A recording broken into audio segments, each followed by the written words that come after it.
Thought I'd start the show by just throwing the board right up there on the screen so everybody knows what we're working with. Welcome to Old Man Squad Fantasy Basketball. I'm your host, Dan Vespris, and this is the beginning, and they're not going to be all in a row exactly, but this is the beginning of our deep dive into the results of my Industry 9-Cat mock draft.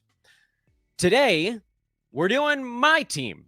I'm going to be critical of myself. I'm going to be extremely unkind at times, and I'm going to talk through how I got to this particular endpoint.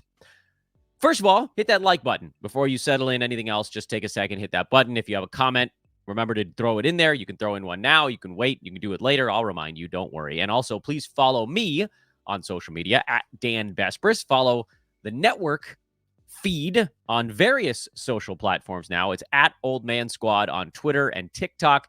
It's at Old Man Squad Fantasy over on Instagram. Those two, TikTok and Instagram, largely going to be getting shorts. That'll be the shorts that I also put out here on YouTube. I've been putting those out from my own feed over on the Twitter side, and that'll probably continue there as well. The draft board, which I've put the whole thing up on the screen for YouTubers and the rest of you guys, like, if you're listening, you don't need to see the entire thing right now. We're going to be talking about Old Man Squad. That's my team. I'm in the 8-hole as we zoom in a little bit here. And you can see that this is a games cap league. That's an important note. Whether it's roto or head-to-head, more important than roto versus head is whether or not you have a games cap. Because if you have a games cap, and I think this is something we should all be using in any format going forward, and actually we're going to have Josh Lloyd on the show later on today, and I know he agrees on this one because he's building out leagues right now that have a games cap on the head-to-head side, not just roto. It eliminates the need for everyone on your team to be healthy all the time. It eliminates the need to be actively streaming bodies all the time. You can actually use your pickups and drops, heaven forbid, to try to get fantasy players who have fun per game potential and upside guys. You can take swings instead of constantly trying to pick up a top 120 ranked guy who has 3 games in 4 nights. That's not as much fun. It's just like, I do think fantasy basketball should generally reward the people that pay closer attention to it, but it doesn't have to be the folks that are awake at 12:01 Pacific time every night to make their 2 roster moves to get the best streaming options before everybody else can. Because look, like, I could do that before I had kids. I could stay awake till 12:01, and then I could just sleep until 8 o'clock. I can't sleep until 8 o'clock anymore. I got to be up at 6 something, early 6s every day to pack lunches and get myself cleaned up and, use the toilet before the kids wake up. That shouldn't be rewarded as much as just paying really close attention to the basketball and understanding fantasy. So you'll notice as you take one look at my team that there are some busted body parts among the list, but it's not overwhelming. There are a few older guys on the board, and it's also worth noting, by the way, this was a slow draft that started about 2 weeks ago. So this was before the Kawhi Leonard news broke, meaning you're probably not going to be able to get James Harden in the middle of the second round for all that much longer. But let's start at the top and let's go through the picks one by one and look at it not so much necessarily from an individual player standpoint, but more strategically. So strategically, and I think it's more important for me, and I'll move the screen around so you can see who's off the board already. I had the 8th pick, which is these days kind of an annoying spot to be, and I did not give myself that pick. Fantrax gave me that pick, randomization, but it was kind of nice, actually, to feel the hate of getting maybe not the worst spot. I think being back on the turn is probably the worst this year. Honestly, it is every year. But 8 is a tough one because you have a tough decision. So Anthony Davis went off at 5, then Halliburton and Giannis. They were both off the board before it got to me at 8. Pretty typical. And at 8, as you may recall, we did a show just a day or two back. You're basically debating between Joel Embiid and Jason Tatum. If you're in a league that does not have a games cap, you probably go Jason Tatum. And then Joel Embiid at 9. I wouldn't let Embiid fall any farther than that, with or without a games cap. If you have a games cap, which this league does, and it's built to be roto, but again, I don't think it matters. If you have that games cap, you go Joel Embiid at 8. Because when he goes on the IL, you fill in with your 11th guy on your roster instead of the 14th or 15th. It doesn't seem like that big of a deal, like that big of a change, but it's enormous because if you have 2 guys hurt on your team, well, in a Yahoo public league, I guess they give you 3 IL spots. If you have 4 guys hurt on your team at one time, and that does happen, 4 guys are just out, not like long-term necessarily, you're just taking zeros. And in a lot of head-to-head leagues run by individuals, a person publicly, or a home league, stuff like that, you might only have 1 or 2 IL spots. I'm in a home league that has 1 IL spot, and the league wants to keep it that way. Why, I don't really know. I think they like the idea that good players get dropped, and so then you can stash them. Seems insane, but that's what they want. You obviously can't take Joel Embiid in a league like that because he's going to miss time at some point, and then at some point during his tenure, someone else on your team is going to miss time. You just can't afford to take zeros. If you have a games cap, you just start your, whatever it is. For head-to-head, maybe it's like 40 games a week, something like that. For Roto, I like to set it more like 84, 85 games per slot, but the default is 82. You don't just rotate in the next guy every time. You might very easily be able to get to your games cap with your top, whatever it is, 11 guys in a given week. So if someone goes down, whether it's Embiid or someone in the middle of your team, you don't have to pick up someone. You don't have to pick up a free agent who might only be like a, top 140 kind of guy. You don't have to worry about taking that zero if a couple of your players are down even. It's still wise, if you take Embiid, to try to take, I don't want to necessarily just say younger players, because there are some young guys that miss time also. You just want to take guys that, if they're engaged, they're generally on the floor after Embiid. But in a games cap league, I believe you have to take him at 8, and so that's what I did here. With my second pick, and again, this has nothing to do with whether it's roto or head-to-head, I took James Harden. This was pick 17. He made it back to me at 17, which, again, I don't think that's going to last all that much longer. The guys that came off the board in the second round before me, end of the first round, by the way, went Tatum, Trae Young, KD, and then Donovan Mitchell.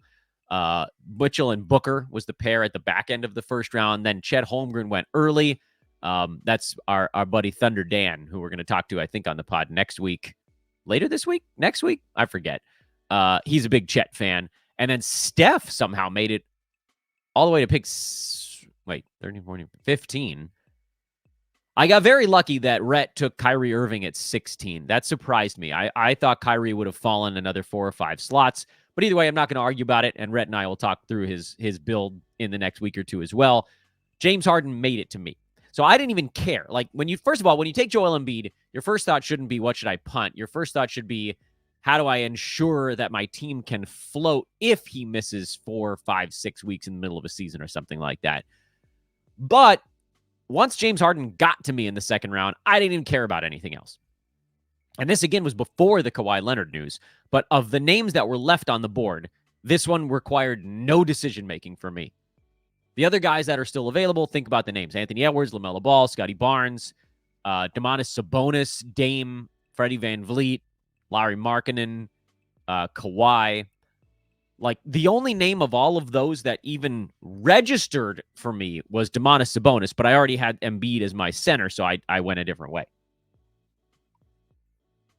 And I would have gone Harden anyway, even if I hadn't taken a center in the first round. I think James Harden is so much better than, like, everyone going mid to late second round at the time of this draft that I wasn't even worried about my team makeup at that point. I have to admit, with Kawhi Leonard likely to miss some time to start the year, it does make me a tiny bit nervous. I just did a short on Norman Powell.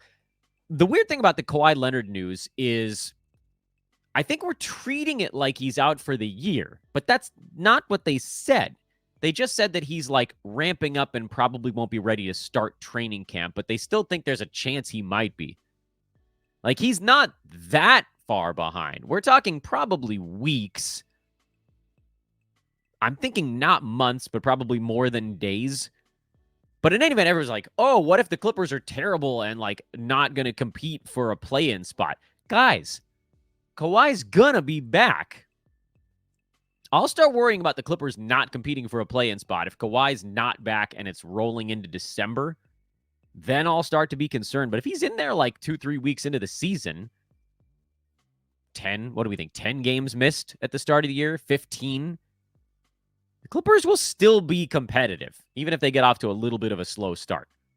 So I'm not really that worried about shutdown stuff. I think Harden actually is going to enjoy playing by himself. Not by himself, but, he says he's the system. Well, as long as Kawhi's out to start the year, he'll be the system.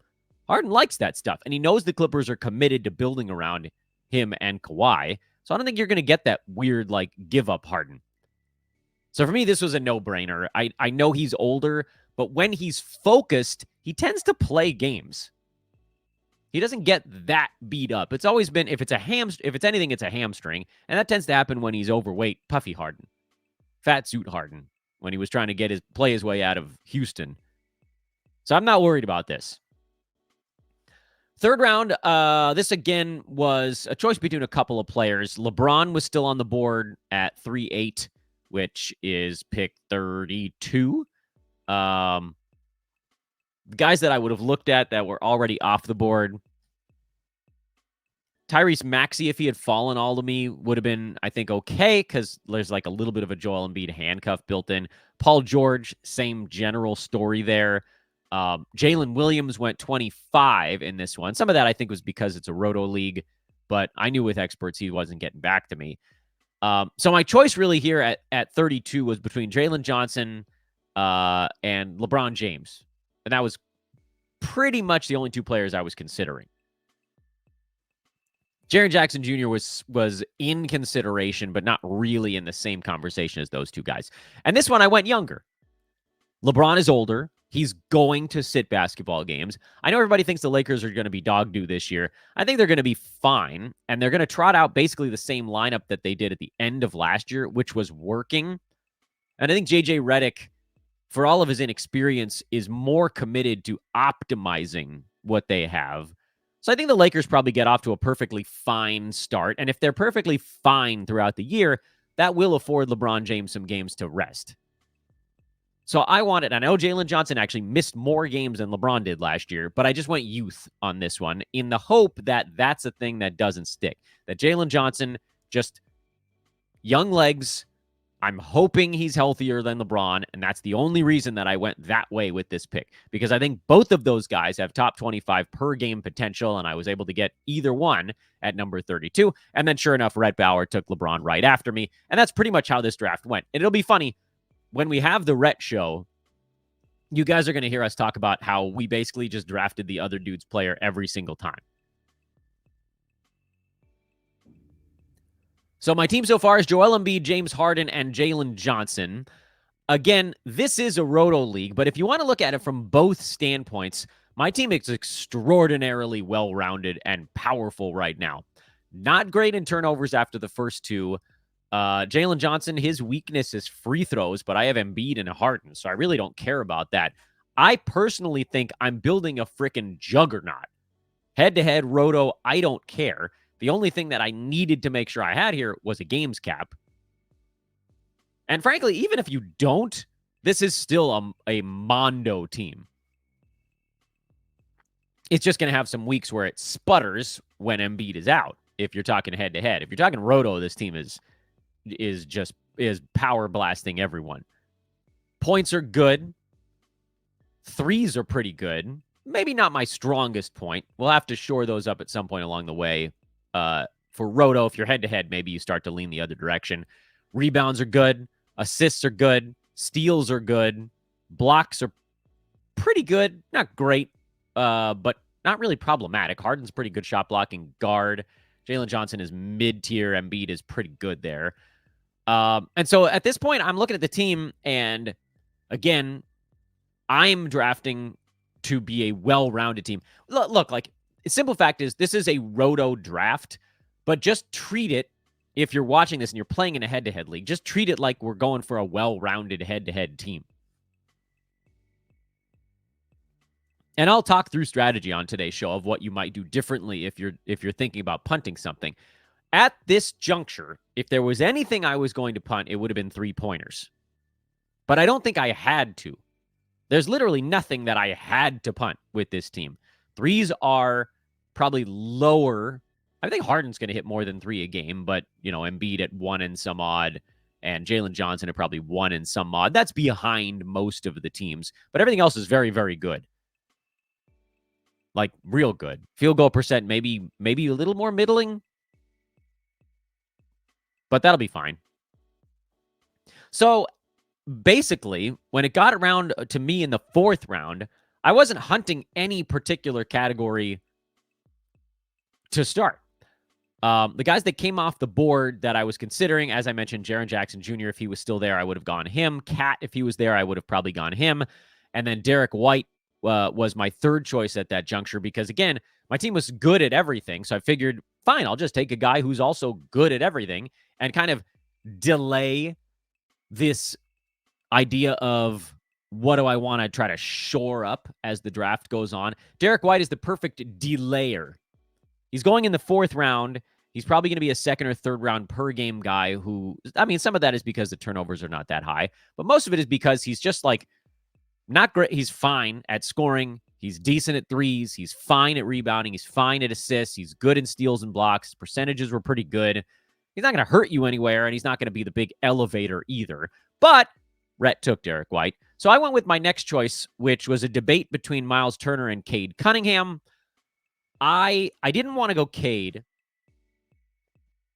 because I felt like I had a really good start in assists anyway. 5+ out of my center. I think 10+ out of my second guy. And I think Jalen Johnson's going to probably get 4 a game this year.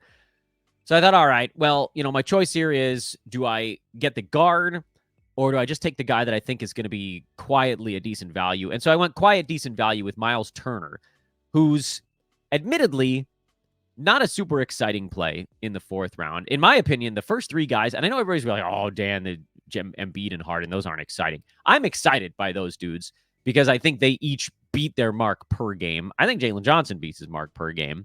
And I think Myles Turner is going to be around this mark on a per game side, though there is a chance he beats it if the minutes tick up even a little bit.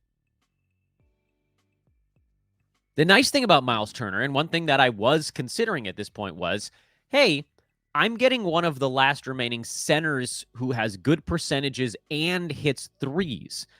My rebounds don't get a big boost here, but Jalen Johnson is probably going to get around 9, and Embiid is going to be over 10, and Harden is probably going to be 6+ from the guard spot. So I think I can afford to take a center who's not a great rebounder here, and suddenly now my team is top of the pack. Well, there's a Wemby team out there, but near the top of the pack in blocked shots. Field goal percent, free throw percent, still both of those remain pretty solid. Assists could probably use a little bit of work, and we'll have to figure that out as the draft goes. But again, even though this doesn't really make my team good in 3-pointers, the fact that I have 2 centers that hit threes means that when I take some guards, I'm going to jump the board quickly. In the 5th round, everybody that I wanted was gone, so I went early on Tobias Harris.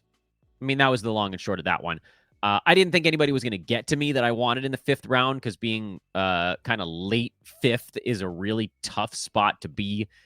The guys that I hoped might have a shot to get there, Emmanuel Quickley, he was gone by pick 47. Mikal Bridges, he was gone by pick 48. Jared Allen went a little bit later than those other guys, 52, but he still didn't make it to me. DeRozan went at 53, and then there wasn't anybody left that I wanted. I didn't want to go DeAndre Ayton because I had 2 centers, and I didn't want a shutdown candidate on this club. Even if it's even if it's games capped, I still didn't want a shutdown guy. Again, given the fact that I started with Embiid, I wanted dudes that I felt would play through to the end. Injuries happen, but shutdowns we can predict a little bit better. So I went to Tobias Harris. I think Detroit wants to try to compete. I don't think he's going to get shut down. I think the Pistons, not that they're going to have a great shot at a play-in spot. I don't think they're that good yet, but I think they want better vibes this year.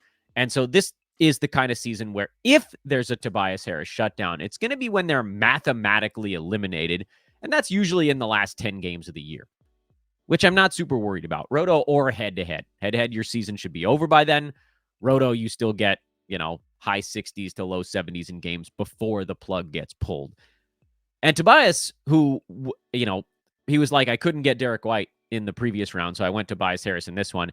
He is fine in literally everything. He does not hurt my team. He just keeps it floating along. And I think there really is some per game potential here. This is pick 56, which is earlier than I'd want to take Harris. I'd rather draft him in the 60s if possible, but I didn't think he was going to get back to me. And again, there just wasn't really anybody else that I wanted. Although looking back, maybe I should have gone Darius Garland. That might be my one. Oversight there.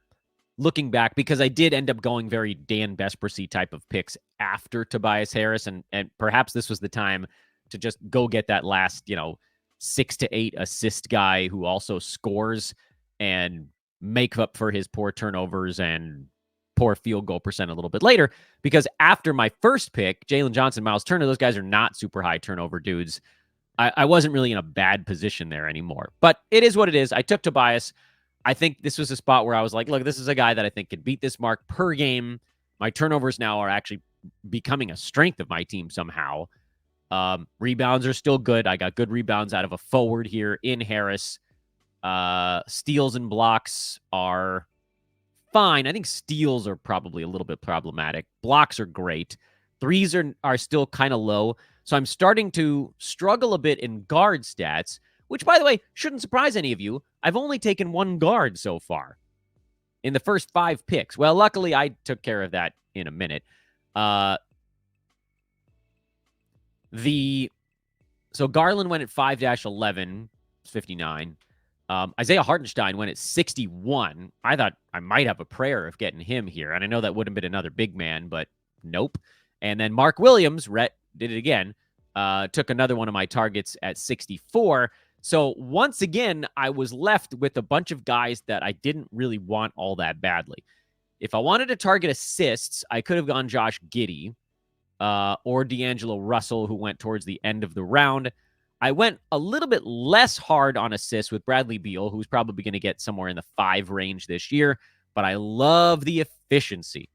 I'm building an efficiency team now, which you guys know I like to do. I think Beal's going to be an okay scorer. He's going to be, compared to other 6th and 7th round picks, he's probably going to be a positive in that department. He's an okay rebounder from the guard spot. The assists are fine, but not great. Steals and blocks are pretty good, actually, out of Beal. And then the percentages are excellent. So I actually really like this pick. But again, this maybe would have been, if I had gone Garland in the round before, then maybe this sort of well-rounded chunk of players would have made a little bit more sense. Again, not really addressing a 3-pointers issue. That's becoming more of a problem, even while I'm perhaps working on some of the other stuff. So guys that I was hoping might get back to me in the 7th round, just if you guys can kind of think along with me. D'Lo was a guy I was hoping would get back to me. He did not. I was surprised that Vooch, not that he's a guy I'm targeting, but he lasted all the way until pick 74 in this draft. And that's a freaking steal at 74. I don't want Vooch this year, but at that number, that's a no-brainer. And then nobody else took anybody that I wanted really after that point. Although Cam Thomas, I guess, going in the late 70s is not as crazy as like in the 60s. So I went Austin Reaves, and I was debating between Reaves and Drew Holiday at this spot. This is round 7, pick 8. That's pick 80, I believe, if I'm doing the math right on that one. And, from a per-game standpoint, Holiday probably beats him, but Holiday became a little bit superfluous in a lot of his strong categories, with the exception of steals. That would have been a good thing for my team to get from Drew. But now I'm starting to think, it got to me here in the 7th round, and I thought, okay, I know I'm weak in steals. and I'm not that great in three-pointers. Which of those things is going to be easier to get in the next 2 or 3 rounds? And I thought, okay, let's just keep pushing on efficiency, and let's get a few assists, and I'll worry about steals later. So I went Austin Reaves, who's probably going to be 2+ assists, or 2+ threes, I should say, not 2+ assists. He's probably going to be around 5 to, he was at 5.5 assists last year. He was at 2 3-pointers. Not terrific in the steals department, so that continues to be a little bit of a problem. But again, at this juncture, the scoring is not bad. The efficiency remains very, very good for this team. And now I'm thinking, okay, my efficiency is awesome. I don't really want to blow that up, but I have a weakness in threes. I'm not great in assists. I'm not bottom of the barrel, but I'm not great. And my steals is a thing that I really need to figure out. So coming back in the 8th round, the question here for me was, do I go steals guy or threes guy? Or do I go early on like a Mike Conley type? Once Jordan Poole went off at 84, Zubats at 85, and Bogdanovic at 86, I made the choice that I was going to go get an efficient three-point guy, and that was Michael Porter Jr., who's very much not an exciting play. But at pick 89, I have no problem with it. My team is now actually, turnovers are becoming an intense strength. Porter Jr., very efficient three-point shooter, so that's kind of a nice thing for my team. I didn't take a hit in threes to get, or I didn't take a hit in field goal percent to get my threes. Michael Porter Jr. shot 48%, hit almost 3 3-pointers a game last year.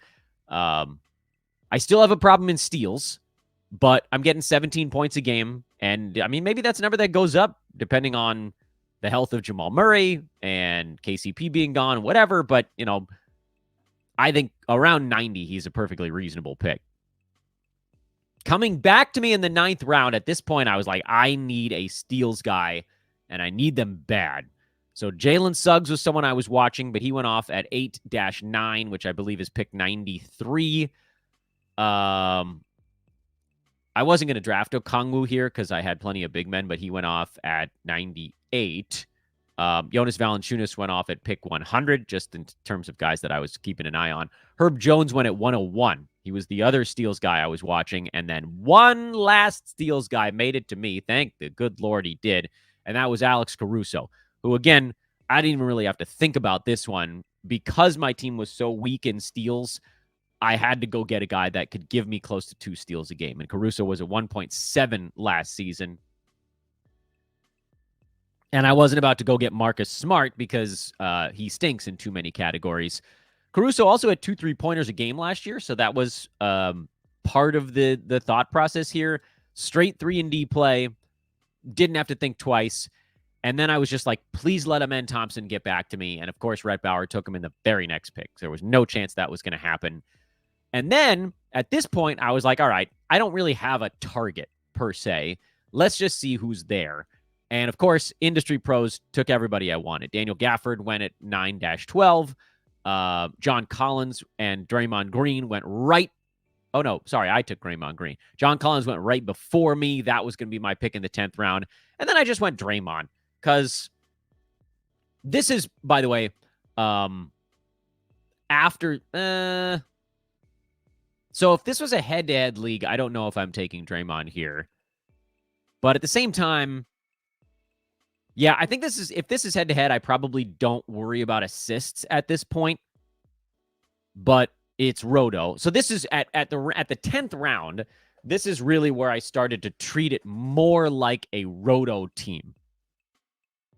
I know you guys are like, how the hell did you go that long without really worrying about what kind of league you're in? The only other time, as we mentioned, was Harris in the 5th instead of Darius Garland. If this is a head-to-head league, I probably go Darius Garland in the 5th. Roto, I went Tobias Harris. Everywhere else, I pretty much just took the guy I wanted. And I didn't worry that much about what my team makeup was. Now, in the 10th round, and from this point on, this is where I was like, okay, I'm treating this like a games cap Roto league starting now. And by the way, I would have gone John Collins in any format there if he had fallen to me. And he was 1 pick away. So that would have taken me all the way to the 11th round before I really, truly started to treat it like a games cap Roto league. But Collins didn't make it. So at this point, I was like, all right, I love to win, boards, and I love to win assists, and I love to win defensive stats, and I love to win efficiency stats in Roto. And Draymond Green, he's not super efficient, but he also doesn't take many shots. You don't have to worry about that too much. My team is an efficiency juggernaut. My team is pretty damn good in rebounding, considering I only have one real, big rebounder on the club. But if you scroll back up, you can see Embiid is 10 plus. Harden's a great rebounder for a guard. Jalen Johnson, great rebounder for a forward. Myles Turner's kind of meh for a center, but Harris, good rebounder for a forward. Beal, Reaves, good rebounders for guards. MPJ, good rebounder for a forward. Caruso, not really. Okay, that's your not really. So then I thought, all right, I'll go to get a guy who's going to average 8, 8, and 8 this year with, probably around a steal and around a block. And I'm not going to worry that much about the scoring. And if I lose scoring, I don't really care because my team wasn't that awesome at scoring anyway. After Draymond, who was I looking at this point? I was hoping that Chris Paul or Mike Conley might get back to me. They did not. For games cap Roto, Klay Thompson is not a terrible pick because you can actually bench him, or games cap any format really, and then you can play him anytime Luka or Kyrie is out. So he's someone you could look at here for games cap formats, but not an everyday dude. Dyson Daniels went off at 11-6. I would have liked to have him here. And so instead, I thought, all right, screw it. It's games cap. Give me Al Horford. And the cool thing about Al Horford in a games cap format is you can hold him all year, even once Porzingis comes back. Because on the games when the Celtics are healthy, you just put him on your bench. But here's the beauty part. First thing is, Kristaps Porzingis is probably going to miss the first 30 games of the year. Probably. Let's call it 2 months. It might be more than that, but let's just say 30. Even once he's back, he's probably not playing in back-to-backs, so that's probably another 8 of those the rest of the year. And you're going to have games where Jason Tatum doesn't play. Call that 10. You're going to have 10 that Jaylen Brown doesn't play. You're going to have 10 that Drew Holiday doesn't play. You're going to have 10 that Derek White doesn't play. Yeah, there will be some overlap, and Horford is going to sit some of those also. But you could legitimately get 50 Al Horford starts this season. And I get it. Once Porzingis is back, playing him every day in an unlimited games format, it's going to be kind of annoying because it's going to trade off good Horford and then 22-minute Horford. And you're going to get annoyed. But if in a games cap format, you just play him only on the days when he starts. So Roto head-to-head, I don't care. Play Horford when he starts in a games cap format and collect your winnings. Horford's a no-brainer in any games cap league. Who did I want coming back to me in the 12th round? There wasn't anybody left for me at this point. Taylor Hendricks, Rhett took him. That was kind of an interesting one. I went KCP in the 12th, and I don't really know why. I probably should have gone Cam Johnson just for the, maybe somebody gets traded and there's upside there. This may have been me saying I still need to get some threes and steals, and so I just did KCP. I don't even remember what I was thinking there. But KCP is probably going to be ranked around 95 this season, and he's going to be around 2 threes, and he's going to be at 1.2 steals. And my team needed that stuff. So whatever. But Cam Johnson, as we mentioned on a show yesterday, is kind of your one away type. Alex Sarr is an interesting flyer in the 12th. Grayson Allen, Noah Clowney, and Tari Eason are all one away types. Jonathan Isaac is an awesome games cap pick. Who took him here at 13-1? Oh, Matt Lawson. We'll be talking to him on the pod next Tuesday, I believe. And I will commend him a hat tip for the Jonathan Isaac call there. Games cap format, Jonathan Isaac should be your last round pick because you just sit on him and wait and see how he gets utilized. And then if you can figure out a pattern, you can get there will probably be games where he's a top 40 kind of producer, and it's hard to know when they're going to be right now, though. Andrew Wiggins is a reasonable last round guy. Ben Simmons, man, he's gross. I don't think I can do it, but last round, okay, fine. I went TJ McConnell here because I knew my team was pathetic in assists, and if McConnell gets some steals and assists, then he makes sense. I probably should have, and we'll come back to this in just a second, and other guys that went the rest of the way, Missy, Bazelis, Gary Trent, whatever. Let's talk just a tiny bit more about some strategic decisions I was making right at the tail end of this draft and how that kind of correlates to either Roto or a head-to-head league. So if this was So again, remember, this is a games cap roto league, and I really only started to treat it like a roto league. Again, there was this Tobias Harris roto blip in the middle, who, again, I love, but like, let's be honest, if this is head-to-head, you go with a bigger counting stat kind of guy. But I don't hate Tobias. I think he's going to have a pretty damn good year.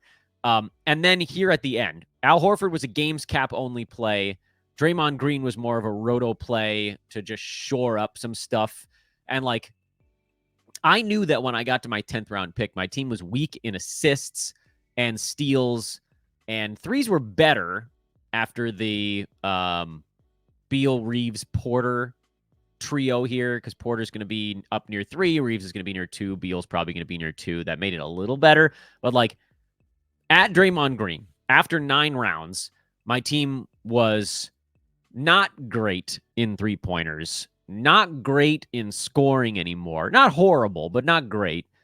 Percentages were good. Steals were better with Caruso, but still could use a little bit of work. My team was very good, I thought, in boards. Both percentages. Turnovers were now like weirdly low. And so it was time to say, all right, what is my team?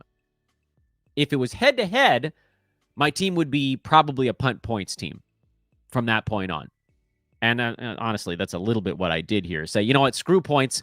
Let's shore up. Let's make sure I'm in great shape in rebounds, assists, steals. My team was pretty good in blocks because I got Embiid and Myles Turner, and those other guys blocked shots early. But let's make sure my team is good in rebounds, assists, steals, blocks, percentages, turnovers, threes.